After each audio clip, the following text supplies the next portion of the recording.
گناہ کی وجہ سے انسان کے اوپر رزق کی تنگی آتی ہے، اور گناہ کی وجہ سے انسان طرح طرح کے مصائب اور پریشانیوں کے بھنور کے اندر پھنستا ہے۔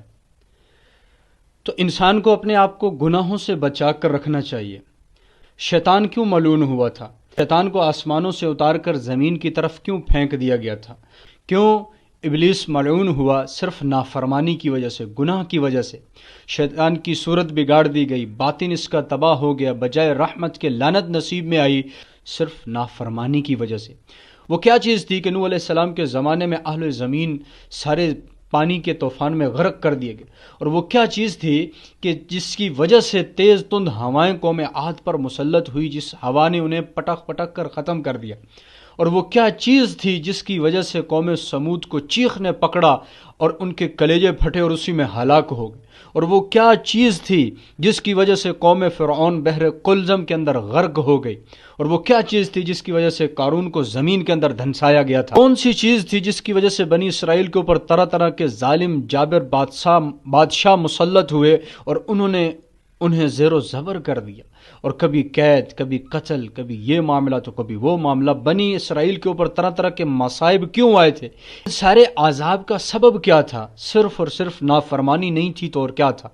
صرف اللہ کے احکام سے بغاوت تھی، اللہ کے احکام سے دوری تھی، نبی کی پیروری کی بجائے خواہشات کی پیروری تھی۔ اللہ رب العزت نے کسی کو زمین میں دھنسایا، کسی کو پانی کے اندر غرق کیا، کسی کو فرشتے کی چیخ کے ذریعہ ہلاک کیا، کسی کو ہواؤں کے ذریعے جو ہے وہ ہلاک کر دیا، پٹک پٹک کر مار دیا۔ جب یہ سارے صفحہ ہستی سے مٹے نافرمانیوں کی وجہ سے، تو اللہ نے قرآن میں فرما دیا وَمَا كَانَ اللَّهُ لِيَظْلِمَهُمْ وَلَكِنْ كَانُوا أَنفُسَهُمْ يَظْلِمُونَ۔ اللہ ایسا نہیں ہے کہ ان پر ظلم کرتے، بلکہ انہوں نے خود اپنی جانوں پر ظلم کیا ہے، یہ خود اپنی جانوں پر ظلم کرتے تھے۔ تو گناہ کی بدولت دنیا کے اندر انہوں نے طرح طرح کی خرابیاں بھگتیں کہ جب قبرص فتح ہوا تو جبیر بن نفیر رحمۃ اللہ علیہ نے دیکھا کہ ابو دردہ رضی اللہ تعالیٰ عنہ تنہائی میں بیٹھ کر رو رہے۔ تو جبیر بن نفیر حضرت ابو دردہ کے پاس گئے اور کہا کہ آج تو اللہ نے اسلام کو عزت دی ہے، آج تو اللہ نے اہل اسلام کو بھی عزت دی ہے، یہ تو دن خوشی کا ہے، یہ دن مبارک بادی کا ہے، اور آپ تنہائی میں بیٹھ کے رو رہے ہیں۔ تو ابو دردہ رضی اللہ تعالیٰ عنہ نے جواب دیا افسوس کہ تم نہیں سمجھے اس قوم پر اللہ نے ہمیں مسلط کیوں کیا، اس قوم پر اللہ نے ہمیں فتح کیوں دی ہے؟ یہ قوم اللہ کے حکموں کے خلاف چل پڑی تھی، یہ قوم اللہ کے حکموں کو نہیں مان رہی تھی، اللہ نے ان پر ہمیں مسلط کر دیا۔ میں اس وجہ سے رو رہا ہوں، کل اللہ کے حکموں سے ہم کہیں دور ہوئے تو اللہ پھر کسی اور ظالم قوم کو ہمارے اوپر مسلط کر دیں گے، اللہ کسی اور قوم کو ہم پر مسلط کر دیں گے، پھر یہی ذلت اور رسوائی ہمارے نصیب اور مقدر میں آ جائے گی۔ تو جو قوم اللہ کی نافرمانی کرتی ہے، اللہ پھر دوسری قوم کو ان پر مسلط کر دیتے ہیں۔ پھر مسند احمد کی ایک اور روایت ہے، اللہ کے نبی صلی اللہ علیہ وسلم نے فرمایا ان الرجل لا يحرم الرزق، بے شک بندہ رزق سے دور ہو جاتا ہے، انسان کا رزق اس سے دور چلا جاتا ہے، بذنب یصیبہ، اس گناہ کی بدولت جس گناہ کا ارتکاب وہ انسان کرتا ہے۔ تو میرے پیارو، نماز نہ پڑھنا یہ گناہ ہے، زکوٰۃ نہ دینا یہ گناہ ہے، والدین کی خدمت نہ کرنا گناہ ہے۔ ہم صرف یہ گناہ سمجھتے ہیں کہ شراب پینا گناہ ہے، زنا کرنا گناہ ہے، العیاذ باللہ، ہم سب کی حفاظت فرمائے۔ دلوں کا توڑنا بھی گناہ کبیرہ میں آتا ہے، کسی کی عزت آبرو کو اچھالنا گناہ کبیرہ میں آتا ہے، غیبت جو لوگ لذت سے سن رہے ہوتے ہیں، کر رہے ہوتے ہیں، یہ بھی گناہ کبیرہ میں آتا ہے۔ اور غیبت کے بارے میں فرمایا الغیبت اشد من الزنا، غیبت تو زنا سے بھی بڑا جرم ہے۔ تو میرے پیارو، اپنے آپ کو نافرمانی والے اعمال سے بچا کر فرما برداری والے اعمال پر لانا، اللہ کے حکموں کو حضور کے طریقے کے مطابق پورا کرنا، پھر کیا ہوگا؟ پھر آسمان سے رحمتیں اتریں گی۔ پھر کیا ہوگا؟ پھر یہ ہوگا کہ اللہ ایسے حکمرانوں کو بھیجے گا جو ہماری چاہت کے مطابق فیصلے کریں گے، اور اللہ رب العزت پھر کیا کریں گے؟ اس مہنگائی کے طوفان کو اس طرف دھکیلیں گے جہاں نافرمانیاں ہو رہی ہیں۔ میں روایت ہے، حضور علیہ الصلوۃ والسلام نے فرمایا اے مہاجرین کی جماعت، 5 چیزیں ایسی ہیں اگر تم ان میں مبتلا ہو جاؤ، اور میں اللہ سے پناہ مانگتا ہوں اس بات سے کہ تم ان میں مبتلا ہو جاؤ، اور جب تم ان 5 چیزوں میں مبتلا ہو جاؤ گے، طرح طرح کی آفات میں پھنس جاؤ گے۔ آفات کیا ہو سکتی ہیں؟ کبھی بل مہنگے، آفات کیا ہوں گی؟ کبھی چینی مہنگی، آفات کیا ہوگی؟ کبھی طرح طرح کی سبزیوں کے ریٹ آسمانوں کو چھوئیں گے، اور پھر آفات کیا ہوں گی؟ حکمران کیا ہوں گے؟ وہ ہوں گے ظالم اور جابر حکمران مسلط ہوں گے، وہ قوم جو فحش اور بدکاری میں مبتلا ہو جائے، کھلم کھلا علل اعلان بدکاری کا شکار ہو جائے، وہاں پر ایسی نئی نئی بیماریاں پیدا ہوں گی جو پہلوں نے نہیں سنی ہوں گی، لوگ ناپ تول میں کمی کرنے لگیں، ان پر قحط اور مشقت اور ظالم جابر بادشاہ مسلط ہو جاتے ہیں۔ نمبر 3، جو قوم زکوٰۃ روک لیتی ہے۔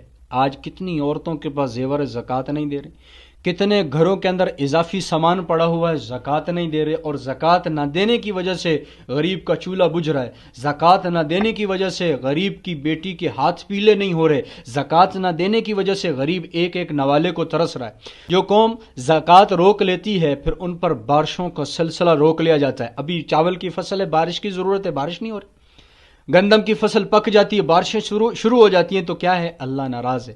تو جو قوم زکوٰۃ روک لیتی ہے، بارش روک لی جاتی ہے، جانور نہ ہو تو ایک قطرہ بھی بارش کا زمین پر نہ برسے، اور جو لوگ معاہدوں کی خلاف ورزی کرتے ہیں ان پر دوسری قوم مسلط کر دی جاتی ہے جن کا مال و متاع لوٹ لیں گے، اللہ کے قانون کے خلاف حکم جاری کریں گے، ان کے درمیان میں خانہ جنگی شروع ہو جائے گی۔ آپ نے ہڑتال کیا ہوگا، آپ نے بلوں کے خلاف احتجاج بھی کیا ہوگا، بل مہنگائی ہے، آپ نے اور بھی چیزیں بہت سی کی ہوں گی، روڈ بھی بلاک کیے ہوں گے، لیکن ایک چیز بہت سے لوگوں نے یہ عمل نہیں کیا ہوگا، وہ کیا ہے؟ آپ نے مسجد کا رخ کیا ہے، آپ نے مسجد کا رخ کر کے ایک دو آنسو گرائے ہیں اللہ کے سامنے، اللہ میں تیرا مجرم ہوں، میں نماز نہیں پڑھ رہا، اللہ میں تیرا مجرم ہوں، زکوٰۃ نہیں دے رہا تھا، اللہ میں تیرا مجرم ہوں، میری آنکھیں آوارہ ہو گئی تھیں، اللہ میں تیرا مجرم ہوں، میرے کان جو چاہتے ہیں سن رہے تھے، اللہ میں تیرا مجرم ہوں، جو خواہشات کہہ رہی تھی میں وہ کر رہا تھا، اللہ میں تیرے در پہ آیا ہوں، آج سچے دل سے توبہ کرتا ہوں، میں تیرا فرما بردار بن کے زندگی گزاروں گا، میں تیرے نبی کے طریقوں پر چل کر زندگی گزاروں گا۔ ایسے بادشاہ ہمیں عطا فرما جو ہمارے اوپر ظلم نہ کریں، ایسے بادشاہ ہم پر مسلط نہ کر جو ہمارے بچے بوڑھوں کی تعظیم نہ کریں، اوپر مہنگائی کے ایٹم بم پھینکیں، یا اللہ ان سے تو ہماری حفاظت فرما۔ یہ عمل کر لیں، یقین کریں سارے حکمران ظالم ختم ہو جائے۔ یہ نافرمانوں کو اللہ اسی وجہ سے لے کے آتے ہیں جو نافرمانوں کی اصلاح کے لیے۔ ہم اگر اپنی اصلاح کر لیں، ہم اگر اپنے آپ کو سنوار لیں، سدھار لیں، تو اللہ وہ حکمران لائیں گے جیسے ہم ہوں گے۔ آپ علیہ الصلوۃ والسلام شب معراج پر تشریف لے جا رہے ہیں، کچھ چیزیں اوپر سے نیچے آ رہی۔ حضور علیہ الصلوۃ والسلام نے جبرائیل سے پوچھا یہ کیا ہے؟ جبرائیل نے عرض کی یا رسول اللہ آپ کی امت کے اعمال اوپر جا رہے ہیں، اوپر سے فیصلے نیچے آ رہے ہیں۔ آج جیسی روح ویسے فرشتے، جیسے اعمال ویسے حکمران۔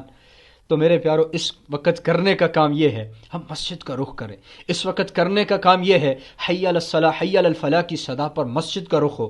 اس وقت کرنے کا کام یہ ہے اگر آپ کے پڑوس میں کوئی مالدار رہتا ہے جس کے اوپر زکوٰۃ بنتی ہے، آپ اس کے پاس جائیں، اس کو ترغیب دیں، بھائی اپنے مال کی زکوٰۃ ادا کرو، غریب آپ کے مال کے منتظر ہیں۔ مالدار کے پاس مال اللہ کی دی ہوئی امانت ہے جس کے بارے میں قیامت کے دن پوچھ ہونا ہے، اور مالدار کا شکر یہ ہے کہ مال کو ان جگہ پر خرچ کرنا جہاں پر آج ضرورت ہے۔ آج ضرورت ہے، غریب اپنی زندگی کا خاتمہ کر رہے ہیں، آپ مال ان لوگوں کے پر خرچ کریں گے تو انشاءاللہ آپ کی بخشش کا وہ ذریعہ اور سبب بنیں گے۔ رب العزت ہم سب کا حامی و ناصر ہو۔